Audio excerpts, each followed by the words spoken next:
Hey, what's up guys? Welcome back to Let's Play Dragon Ball Z Budokai 3, and since we're starting Gohan's story, there's a couple things I actually want to go over. I think it's just at this point in time, like whenever I start a new recording session, I'm just going to cover like a few new things as we go along, because there's a lot of notes I have jotted down for this godforsaken game, so I just want to convey them all to you, but without, overwhelming you all at once. So, first of all, there's a couple things I want to go over really fast about the system mechanics for Budokai. The first one being block pressure. So you guys have been seeing me, of course, apply like a moderate amount of block pressure. I haven't really been going into detail about it, but basically block pressure in Budokai is like, well, it's sort of also like it was kind of like the comparison I did with like Super Smash Bros., where it's like the guard is omnidirectional.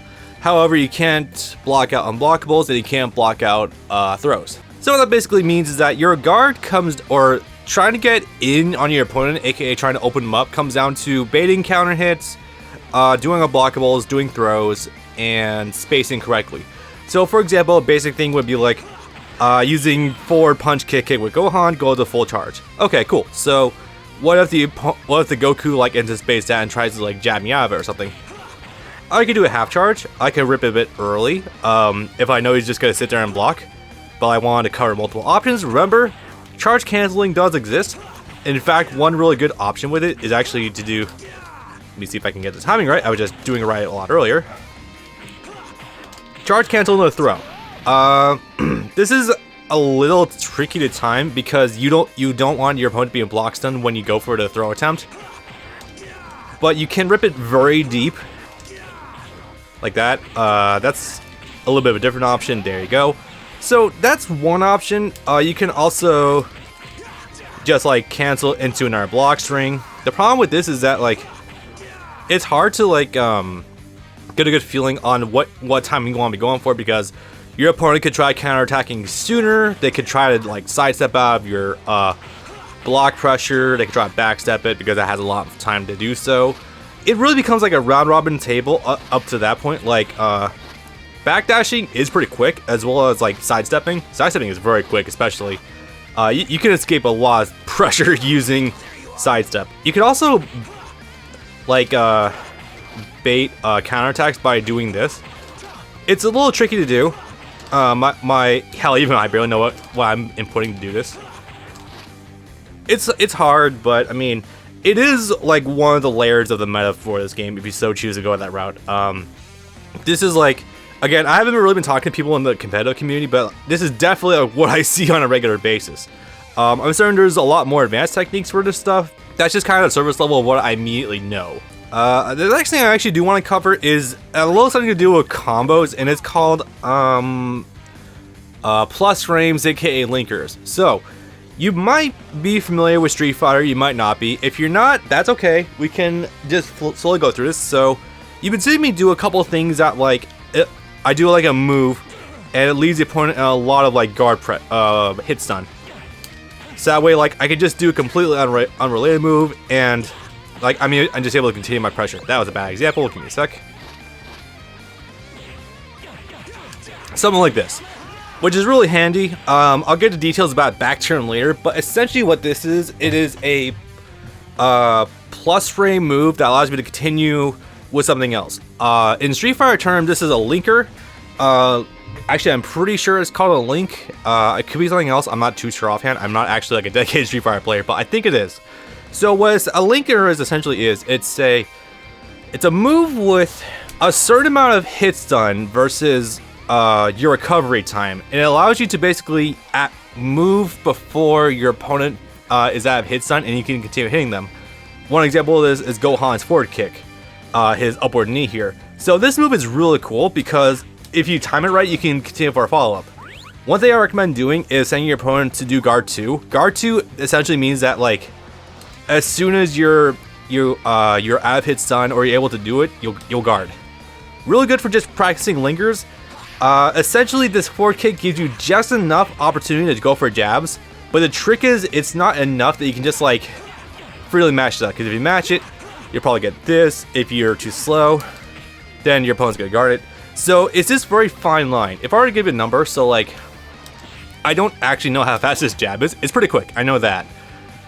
Say this move is like 6 frames fast. So from the time I press the button, or from the time the button is registered to the system to the time that Gohan makes contact with Goku, there is 6 frames. So let's say that this forward knee gives me 7 frames, aka when I land, or rather, from the time that I recover from the move to when Goku is able to block again, there's 7 frames. This essentially means I'm able to do moves that are 7 frames or faster if I have the right execution for it. And again, this is not too terribly easy.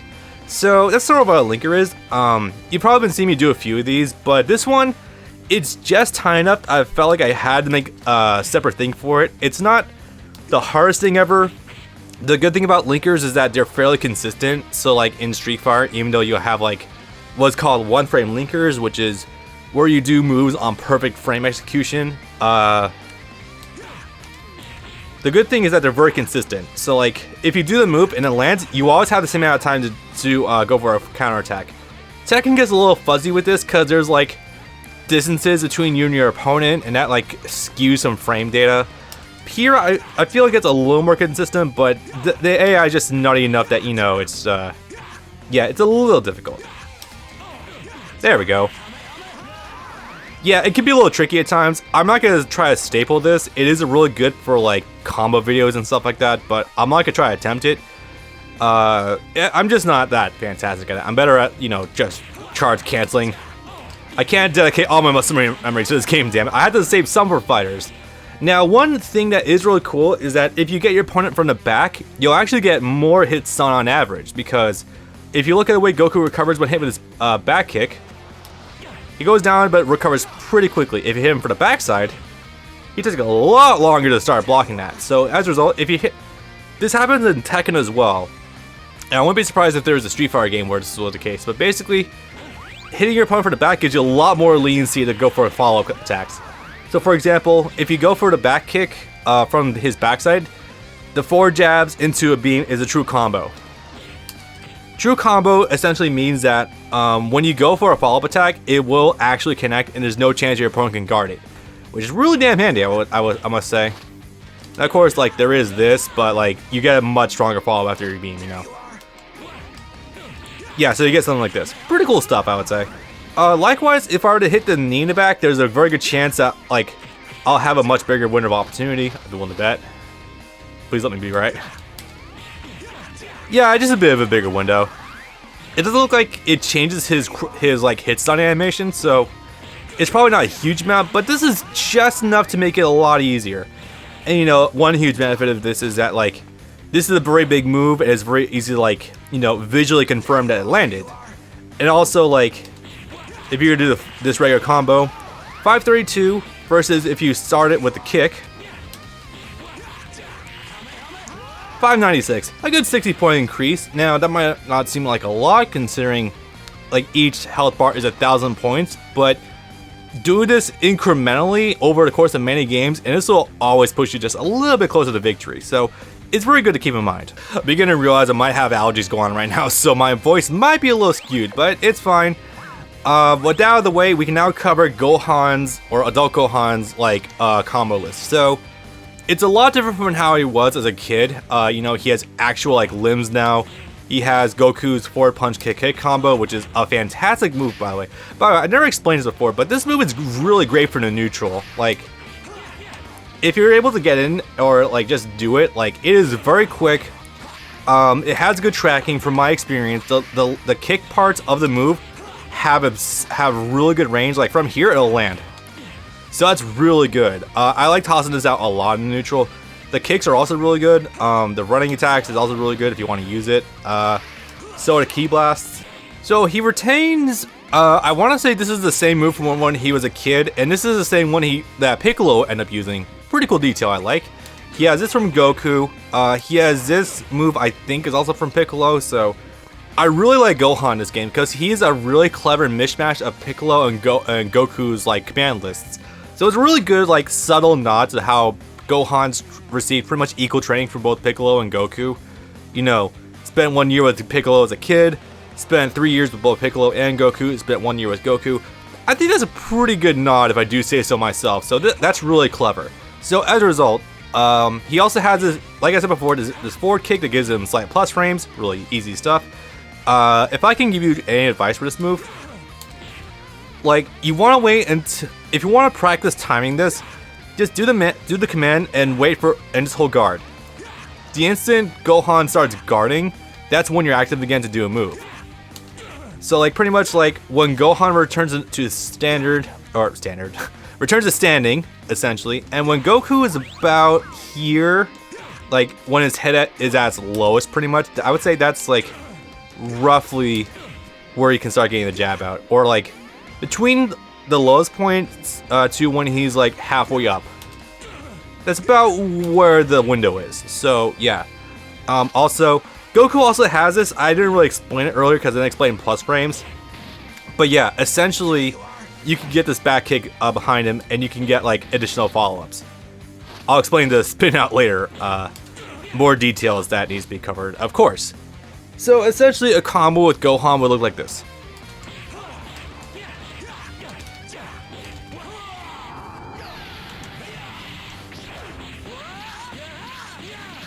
Yeah, that's an alright combo. It did end up eating a good amount of energy bars on my part. The 2 for Soaring Dragon Strike, and then the 3 for the follow-up like teleports. Still pretty good combo though. Gohan does feel relatively solid in this game, so you know what? I said I was gonna do this with fucking Goku, but I'm feeling daring.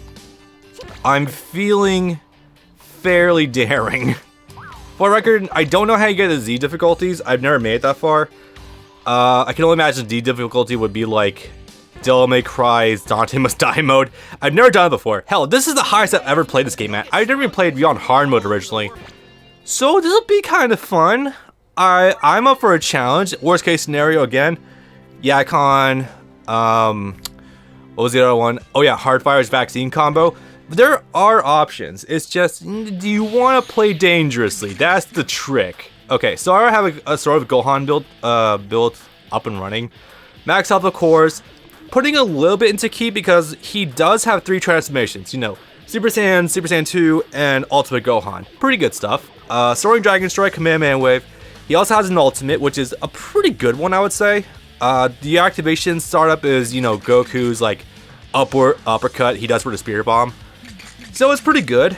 I am feeling comfortable with him because he's roughly kind of like his dad. Good stuff across the board. I might have to tighten this up eventually. Yeah, I don't feel this is too bad. I also want Gohan to be a little bit more of, you know, a wall buster because, oh boy, Majin Buu packs some stats to him. So that'll be fun. Also, yes, we're just going to be doing this with Breakthrough because I started Goku with like regular Kaioken built up because Super Saiyan 4 felt a little much with the time save Kamehameha. However, I think we've already seen this one. Actually, no, wait. We haven't, I don't think. Oh, no, we have. Never mind. My bad. We already saw that before. Mom's gonna be so happy when she hears that Dad's coming home. Will she, though? For a day. I better get home and tell her.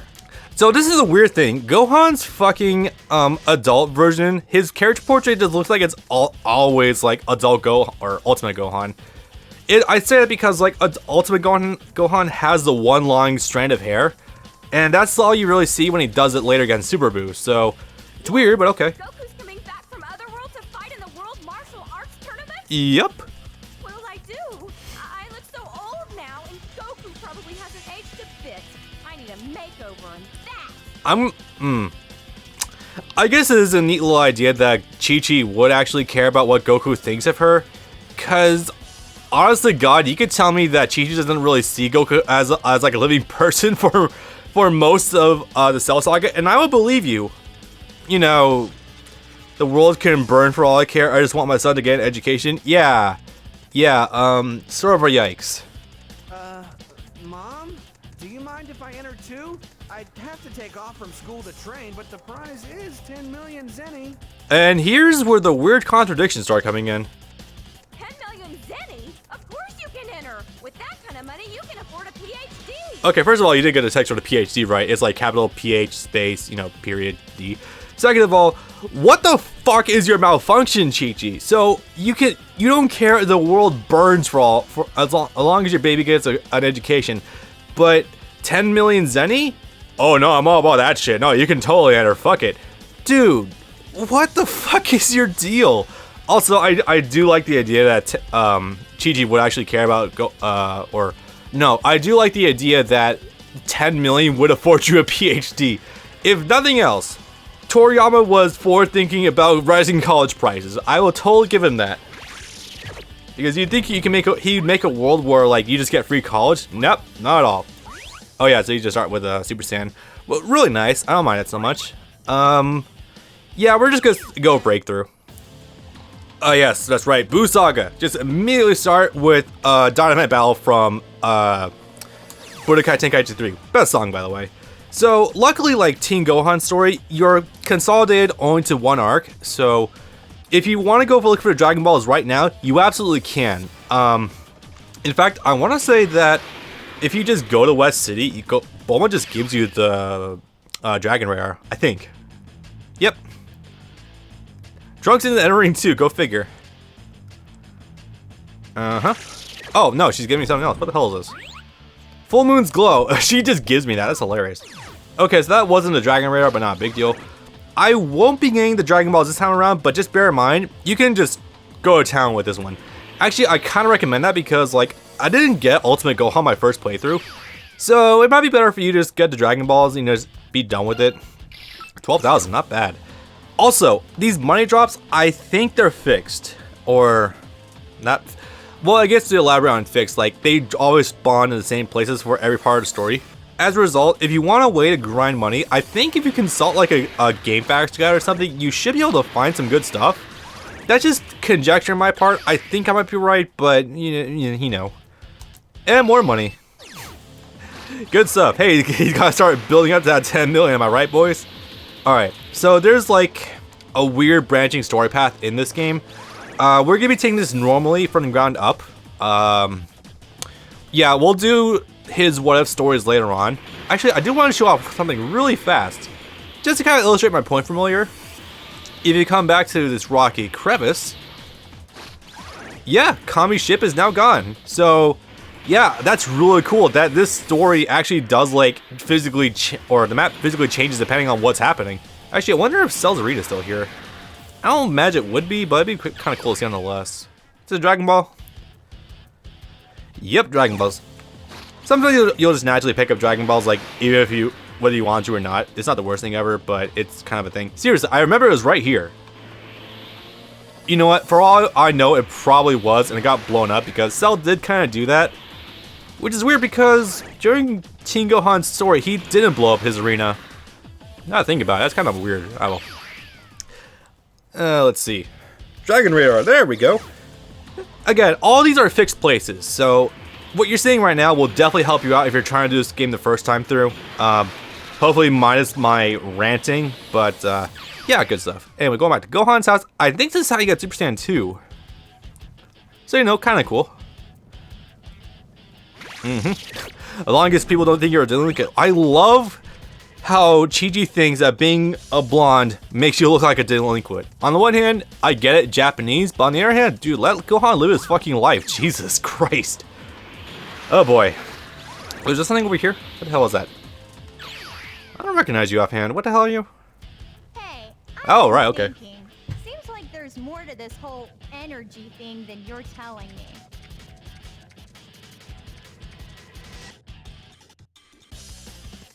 Sure, you taught me how to fly and all, but I still can't shoot energy like Goten was doing earlier. So, what's the deal? Oh yeah, that's right. Videl came along for training with Gohan, so yeah, she's learning some things pretty quickly, and she will learn how to fly. It's funny to think that the man who stole Gohan's glory for killing Cell, now his daughter is going to Gohan. That irony never ceases to amaze me. That is some... Can we label that as cuckoldry? Not quite. Something equivalent to that. There's probably some word for it. Deal? Well, There's some kind of trick to it, right? And you guys are still keeping it secret from me.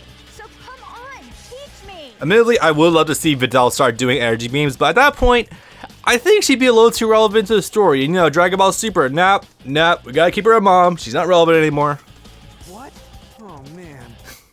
Man, Brad was telling me that this one little what-up or side story in Super where Gohan was like on a movie set for Great Saiyaman. He tells me like how he better loved that shit because it gave Gohan something to do. You know, it's bad when the voice actor for Gohan is like, oh my god, my character can do something. See Gohan's complete absence in, you know, Dragon Ball Super Broly. Ugh. I mean, I sort of get it because, you know, the 3 Saiyans, fusion, you know, all that crap, but still, not even present. Jesus. Ugh. That bothers me. That bothers me a little bit, but not much. Okay, so, am I ready for this?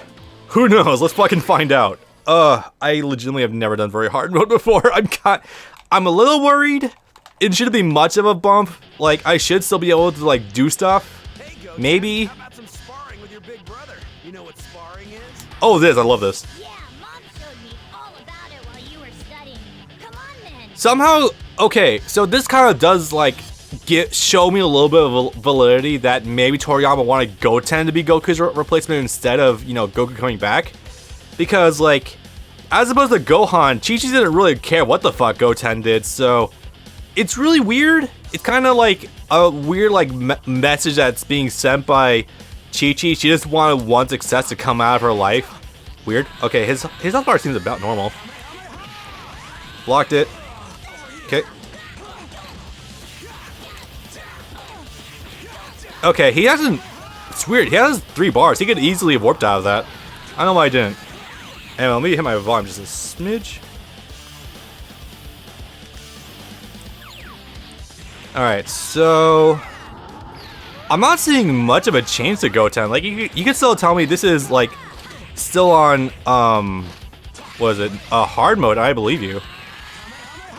Also explain a little more about, Ki Blast in a little bit.